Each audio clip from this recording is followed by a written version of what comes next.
प्यारे बच्चों, आज हम जानेंगे सर्वनाम तथा उसके भेदों के संबंध में। सर्वनाम की परिभाषा। सर्वनाम का अर्थ होता है सबका नाम। जो शब्द संज्ञा के नाम की जगह प्रयुक्त होते हैं उसे सर्वनाम कहते हैं। भाषा को प्रभावशाली बनाने के लिए जो शब्द संज्ञा के स्थान पर प्रयोग में आते हैं वो संज्ञा कहलाते हैं। सर्वनाम को संज्ञा के स्थान पर रखा जाता है। वाक्यों में सर्वनाम वे शब्द है जो किसी प्रश्नाधीन आदमी की जगह पर उपस्थित होता है। सर्वनाम केवल एक नाम नहीं बल्कि सबके नाम के बारे में बताता है।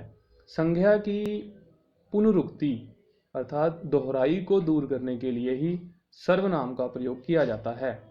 हिंदी में मुख्यतः मैं, तू, यह, वह, आप, जो, सो, कौन, क्या, कोई, कुछ आदि मुख्य सर्वनाम हैं। सर्वनाम की उदाहरण। सीता ने गीता से कहा, मैं तुम्हें पुस्तक दूंगी। सीता ने गीता से कहा, मैं बाजार जाती हूँ। सोहन एक अच्छा विद्यार्थी है, वह रोज स्कूल जाता है। राम मोहन के साथ उसके घर गया। यहाँ पर मैं, वह और उसके संज्ञा के स्थान पर सर्वनाम प्रयुक्त हुए हैं। सर्वनाम के भेद। सर्वनाम 6 प्रकार के होते हैं। नंबर 1 पुरुषवाचक सर्वनाम, नंबर 2 निजवाचक सर्वनाम, नंबर 3 निश्चयवाचक सर्वनाम, नंबर 4 अनिश्चयवाचक सर्वनाम, नंबर 5 संबंधवाचक सर्वनाम, नंबर 6 प्रश्नवाचक सर्वनाम। पुरुषवाचक सर्वनाम क्या है? जिन शब्दों से व्यक्ति का बोध होता है उन्हें पुरुषवाचक सर्वनाम कहते हैं। इसका प्रयोग व्यक्तिवाचक संज्ञा की जगह पर किया जाता है। इसका प्रयोग स्त्री और पुरुष दोनों के लिए किया जाता है। जिस सर्वनाम का प्रयोग सुनने वाले यानी श्रोता, कहने वाले यानी वक्ता किसी और व्यक्ति के लिए होता है उसे पुरुषवाचक सर्वनाम कहते हैं। जैसे मैं, तू, वह, हम, वे, आप, उसे, उन्हें, ये, वह आदि। पुरुषवाचक सर्वनाम के भेद।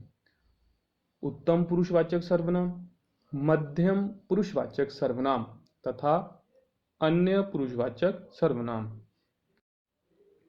उत्तम पुरुषवाचक सर्वनाम जिन शब्दों का प्रयोग कहने वाले खुद को प्रकट करने के लिए करता है उसे उत्तम पुरुषवाचक सर्वनाम कहते हैं।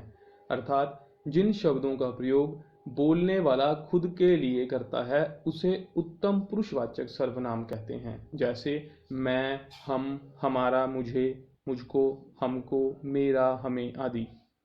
नंबर 2 मध्यम पुरुषवाचक सर्वनाम जिन शब्दों को सुनने वाले के लिए जो हमारे सामने खड़ा है प्रयोग किया जाता है उसे मध्यम पुरुषवाचक सर्वनाम कहते हैं। अर्थात जिन शब्दों का प्रयोग बोलने वाला यानी वक्ता सुनने वाले यानी के श्रोता के लिए करता है उसे मध्यम पुरुषवाचक सर्वनाम कहते हैं।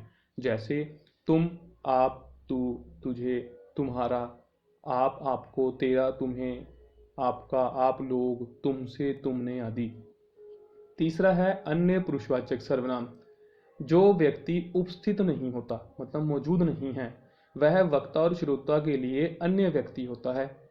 जिन शब्दों का प्रयोग अन्य व्यक्तियों के लिए किया जाए वे सभी अन्य पुरुषवाचक सर्वनाम होते हैं। अर्थात जिन शब्दों का प्रयोग बोलने वाला सुनने वाले के अलावा जिसके लिए करता है उसे अन्य पुरुषवाचक सर्वनाम कहते हैं। जैसे वह, वे, उसके, यह, ये, इसके, वो, उसका, उनका, उन्हें, उसे आदि। निजवाचक सर्वनाम क्या है? निज शब्द का अर्थ होता है अपना और वाचक का अर्थ होता है बोध। अपनेपन का बोध कराने वाले शब्दों को निजवाचक सर्वनाम कहते हैं। अर्थात जिन सर्वनामों का प्रयोग कर्ता के साथ अपनेपन का बोध करने के लिए किया जाता है उसे निजवाचक सर्वनाम कहते हैं।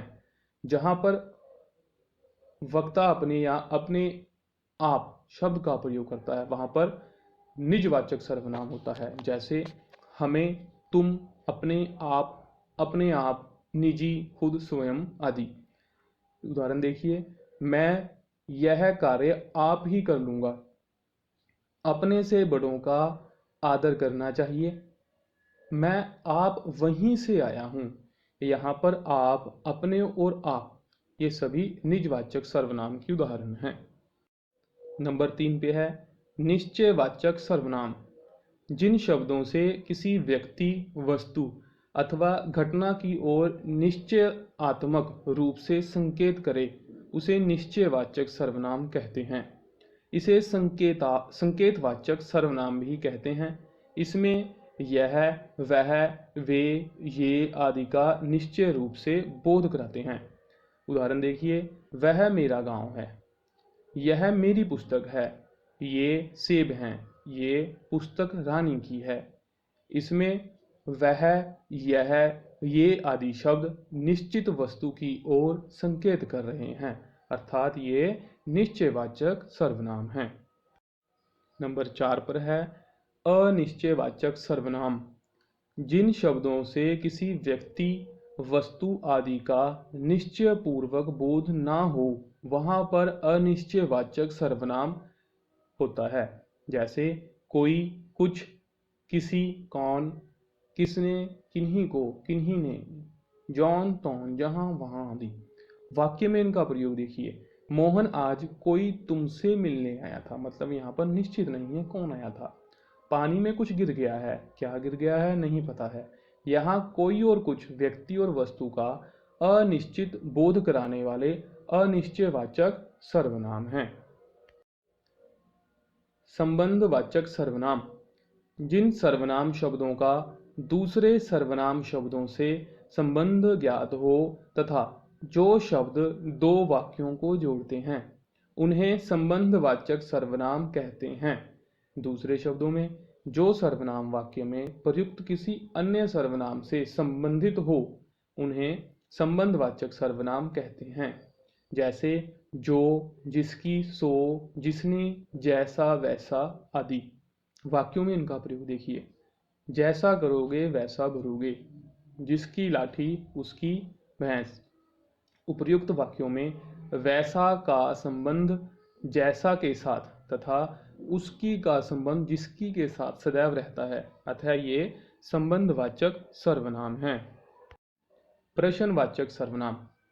जिन सर्वनाम शब्दों को प्रश्न पूछने के लिए प्रयोग किया जाता है उसे प्रश्नवाचक सर्वनाम कहते हैं, अर्थात जिन शब्दों से प्रश्न का बोध होता है उसे प्रश्नवाचक सर्वनाम कहते हैं। जैसे क्या, कौन, किसने, कैसे, किसका, किसको, किस लिए, कहाँ आदि। वाक्यों में इनका प्रयोग देखिए, टोकरी में क्या रखा है, बाहर कौन खड़ा है, तुम क्या खा रहे हो। उपर्युक्त वाक्यों में क्या और कौन का प्रयोग प्रश्न पूछने के लिए हुआ है, अतः ये प्रश्नवाचक सर्वनाम है। और इस तरह से हमारा सर्वनाम का जो प्रश्न है वो समाप्त होता है। धन्यवाद।